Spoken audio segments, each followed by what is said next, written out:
Somalia's first oil production sharing agreement, PSA, lasted only a few days. Signed by the country's Petroleum Minister with American firm Coastline Exploration LTD, it was deemed premature by both the President and Prime Minister. For a change, the leaders agreed. This time because the election is still on. The Constitution says there can't be agreements signed with foreign parties during this period, but maybe a little bit because they both want to see what their political futures will look like after the votes are in. In the short run, the aborted agreement is a bit embarrassing. The American partners sure thought they had a deal. This marks a defining moment for the country. The way is now open for other oil and gas companies to join us in our quest for commercial discoveries through the current licensing round and also through direct negotiations with the Somali oil and gas authorities. Coastline CEO William Anderson thought the Somali government and Minister of Petroleum had made sure the required legal and policy infrastructure was in place. Agreements on revenue sharing and the establishment of the Somali Petroleum Authority, SPA, would provide continuing support for the anticipated growth in the sector, he told the media.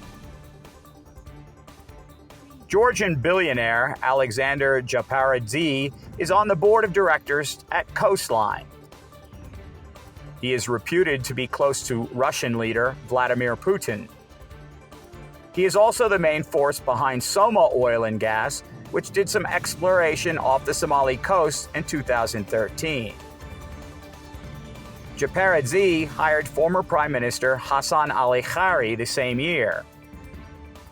Several investigations into bribery and corruption have dogged their relationship, which according to some trade industry media remains strong.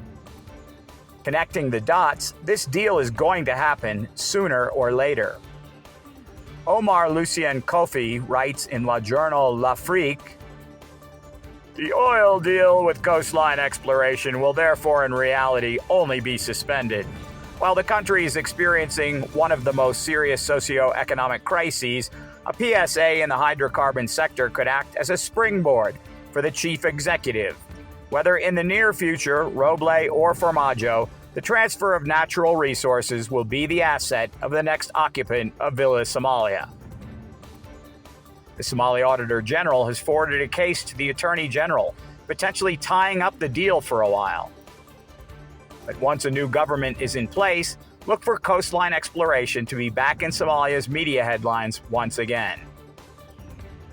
ADN TV will continue to report on economic developments throughout Africa.